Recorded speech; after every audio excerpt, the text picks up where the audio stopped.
Hello everybody, welcome back to the channel. Welcome to the channel. If this is your first time, my name's Gareth. This is Book Songs and Other Magic. And I'm going to talk about what I did in November, reading-wise. I don't want to tell you everything I've done in November, but I'll talk about reading-wise. Although I will tell you that I had a fantastic meet-up with other booktubers in Bath, which I did a video about, and it was fantastic. And so a big shout-out to the guys that I met again in Bath, because it was just such a brilliant day, and I love doing that. And that's actually the second one this year, I think. So maybe we can get to 2 a year every time. That'd be good. But I've also met my Goodreads challenge. So I made it 50 books, I think it was, this year. And that kind of makes sense. I'm not going to read that many more this year. And 50 books is fine. It's still a hell of a lot more than the average person, so it's all fine. And I have read a lot more before. I mean, first couple of years of booktube I was doing sort of between 80 and 100, but like I said in another video, it shouldn't be there to punish you. So if it was a smaller number, it doesn't matter. But I like tracking what I'm reading, and I like to have that goal. And I set a fairly low goal this year because life got very complicated in this first term of teaching. So all good. So I met the Goodreads challenge. So what did I read? Okay, this month is quite a good month for reading. And it's produced a few interesting videos, I think. Although I've had a couple of videos tank this month, including one of my Twilight Zone ones. One of my Twilight Zone ones, the one I've just put up, is literally on about 30 views. And the other ones have done fine. You can't. YouTube does not make sense in many ways. But anyway, the first thing I read is this documentary, a non-fiction book about Spinal Tap. It is a book about a documentary, but a mockumentary. It's obviously one of the most famous parody rockumentary things ever made. It kind of created the mockumentary, which is when they do a kind of a documentary that is comedic and made up. And obviously Spinal Tap, sometimes described as the funniest film of all time. There is a video of about this book coming up on the channel, but yeah, I absolutely loved this book so much, and I just loved the film so much, and there was so much detail in this book. So if you are a fan of the film Spinal Tap, this has only just been released early this year, and you should definitely get it if you're a fan. It really is fantastic. It's got so much detail in it, and some of the things I learned about the process of making the film I go into in a lot more detail in the video I've made about it. But yeah, Spinal Tap, smell the book. Obviously playing off the Smell the Glove album title. So yeah, if you're interested in Spinal Tap, it is a fantastic book. So that was a really nice way to start the month. And then I read Murmuration by TJ Klune. So this was given to me by Joe, my friend Joe from Book Buds. And I'm so grateful he gave it to me. It was such a lovely thing to do, because it's his favourite book by his favourite author, and he just wanted to know what I thought of it. And that was just absolutely lovely. And I did enjoy it. It was very romantic. One of the things I really love about it is it's very clearly a celebration of gay life and a gay couple and gay relationships, gay romance, gay love, which is fantastic. And more of that, awesome. But I'm not really into romance books, really. So some of it, I felt like I was kind of a bit bored by that. At the beginning, I wasn't bored by it because it wasn't too much of it, and I was like really engaged, and I really felt for them, the two guys, and I love the fact that they had this relationship. And it was beautifully written. It was written really well, but there was a lot of it, and there's an interesting twist at the end of the book. But I think, personally, for me, because I'm not massively into romance, it would work better as a novella or a short story. It's not that long a book, really. What is it? Yes, it's not that long anyway. But if it was even shorter, it would have been better for me personally because of how intensely romantic it is. But I love the fact that it's a focus on a gay couple. That's brilliant. So it was a really nice read from that point of view. And it is beautifully written. So TJ Klune's Murmuration. Thanks, Joe. I will treasure that book because it was a gift from Joe. Then I buddy read a book, and I buddy read this book with Al from Big Hard Books and Classics, The Man Who Fell to Earth. This is my first Walter Tevis book, And it was absolutely brilliant. I loved it. Absolutely loved it. I couldn't put it down. And I was reading it everywhere I was going. I was walking down the street reading it. I felt the pressure a little bit because I know Al reads faster than I do. But we kept reading it kind of in tandem, which was good. And I loved it. There was a review of this book put on the channel this month, so you can get an impression of why I liked it. But yeah, really, really good.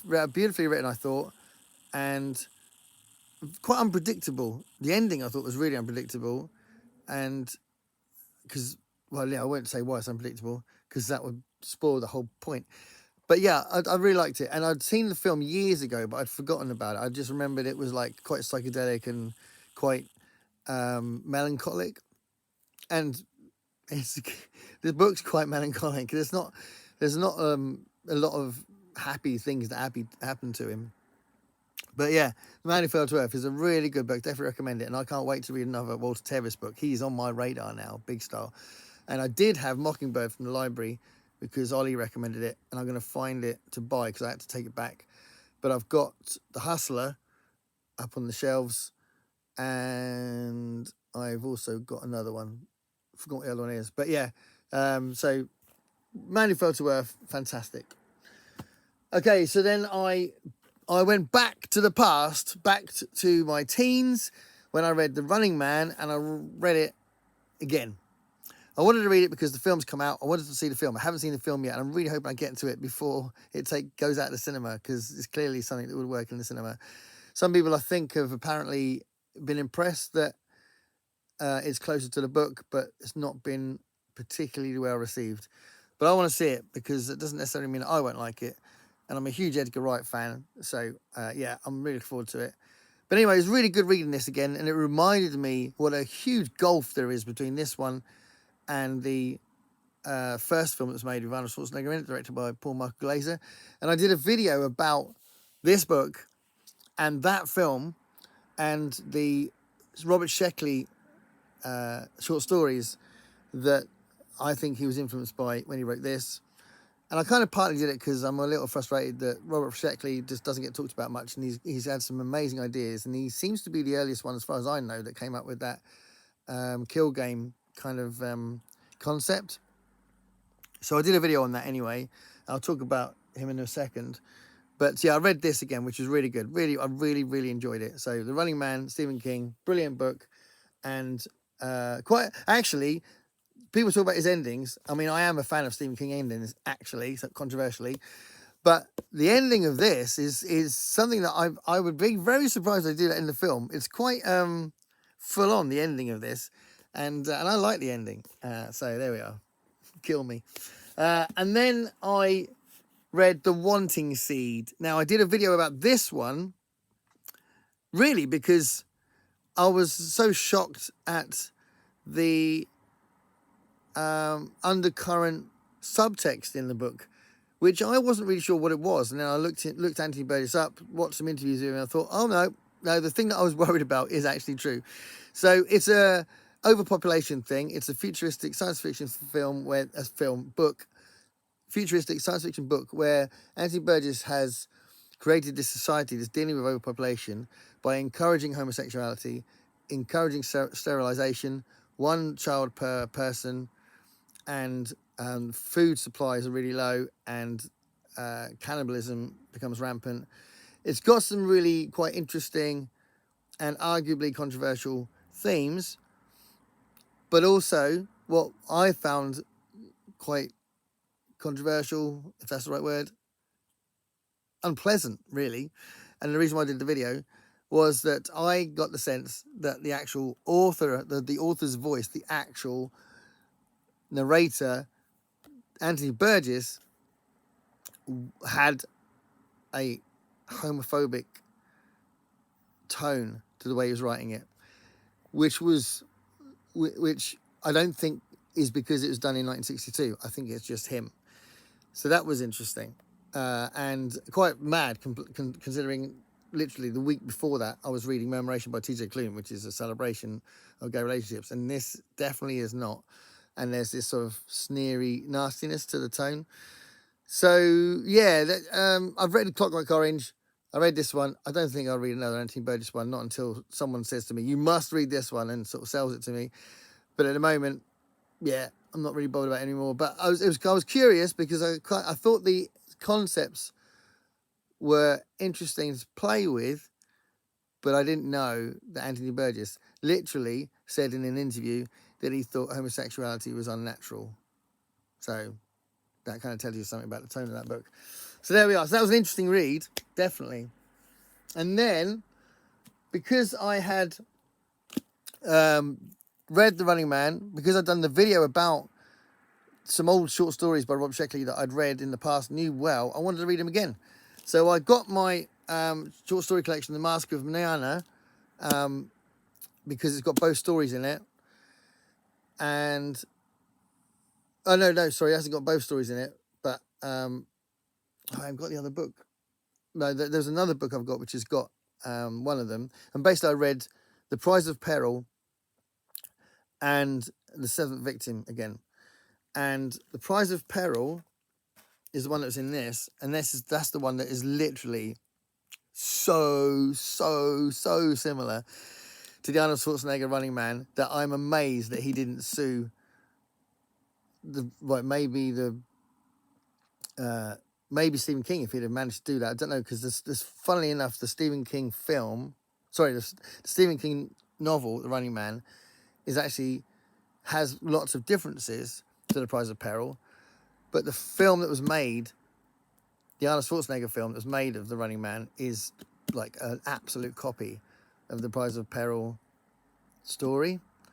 So yeah, Robert Sheckley didn't sue anybody. He went to see Stephen King apparently and talked to him about it, and Stephen King said, no, I haven't read it, it must be an accident. But the director of the French version of The Prize of Peril sued the Schwarzenegger film because it was exactly the same. So I think that's really interesting. I've said that on a video that's been up on the channel. I do think that's fascinating. But The Prize of Peril was such a good story. It's really good. But also, I read an amazing story. It's one of the best things I've read for ages. It's so brilliant. And it's called The Minimal Man. So, The Minimum Man. The Minimum Man, where is it? There we go. You can see The Minimum Man written there. The Minimum Man. Just after The Prize of Peril, The Minimum Man.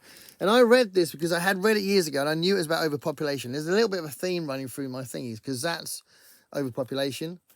A book I'm going to talk about in a minute is about overpopulation. And another book that's on my radar is about overpopulation. I do find that sort of thing really fascinating. And The Minimum Man is absolutely brilliant. I would definitely recommend anyone to see if they can get hold of it. By Robert Sheckley. It's such an interesting take on it. And it's about a man who keeps kind of screwing up, and he's accident prone. He hurts himself by accident. He loses a job every 5 seconds. But within the context of this world that's overpopulated, and they're looking for new planets, he gets given the job of exploring new planets. And he's like, well, why are you giving it to me? Because I'm hardly the best of the best. And the people who hire him say, well, we're giving it to you because we realise we have to give these jobs to the worst of the worst so that we know that the colonists can actually live okay, and it's not going to be just the best of the best that could live there, which is genius. And it kind of carries on from there, and it's such a good story. So The Minimum Man, if you can find it, read it. It's brilliant. Robert Sheckley, underrated author, definitely. So then I read Earthworks. Well, no, sorry, I didn't read it. I read some of it, and I'm not enjoying it, and I might DNF it. I don't know. It's a bit of a reluctant pickup. You know, you get the idea of books that you can't put down. This is the one that I'm having trouble picking up. It's just it's written so clunkily. Is that a word? Clunkily. It's so clunky in the way it's written. I get what he's saying, but he's not written it in a particularly welcoming way, and it's getting on my nerves a bit. I loved his Super Toys Last All Summer Long story, and I've read a couple of other stories in the past, but this is the first full-on novel I've read by him, and I just think he's writing it in a really odd, sort of alienating way. So there's some interesting ideas in it, but I don't know. I mean, I always argue that science fiction should not just be about ideas. It should be well written as well. I don't think this is particularly well written. So that's Brian Aldiss for you. So I don't know if I'll finish that or not. I don't know. You'll find out in the December wrap-up if I kept going. I've also started 2 other books. So I've started this really cool book, Hell's Cartographers, which I was given by Dave Brzezinski. And it's actually got a Brian Aldiss signature, which is pretty cool.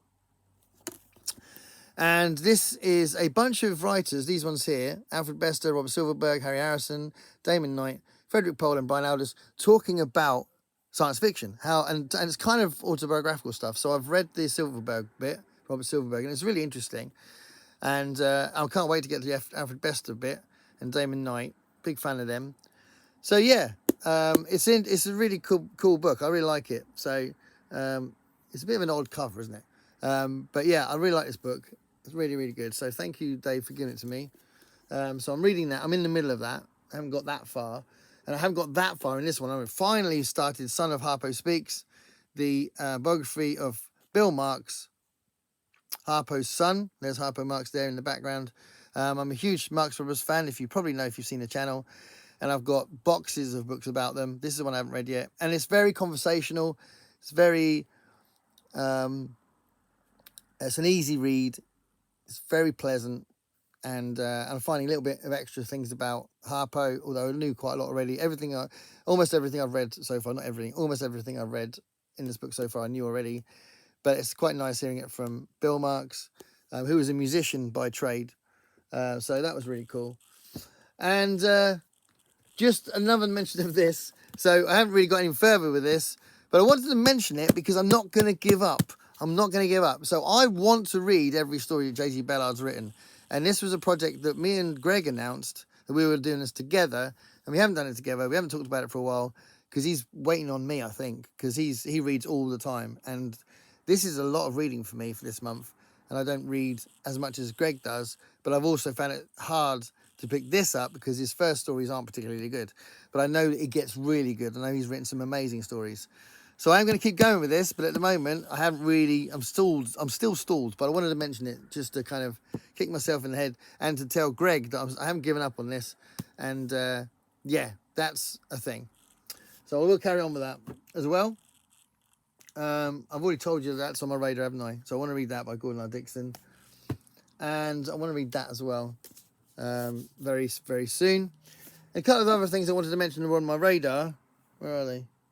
Are these two? So I am going to buddy read Joe Haldeman's Accidental Time Machine with Gavin from Genre Books.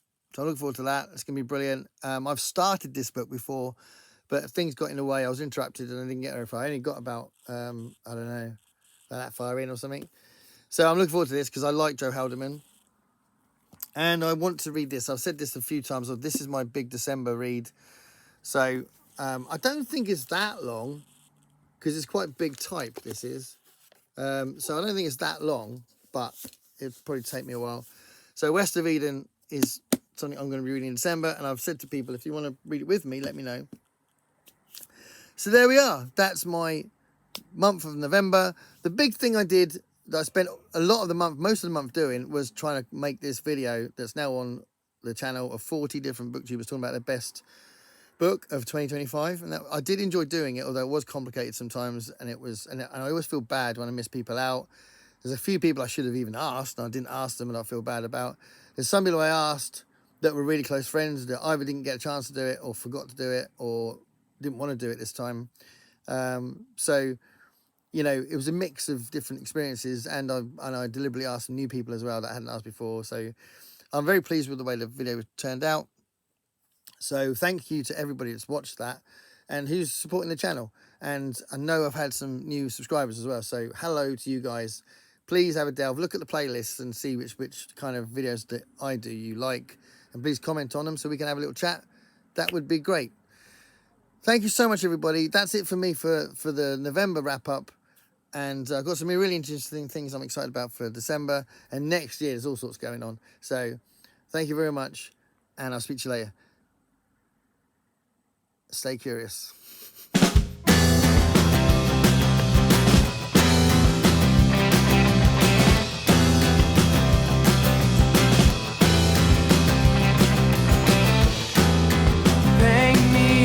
picture of what it's like to be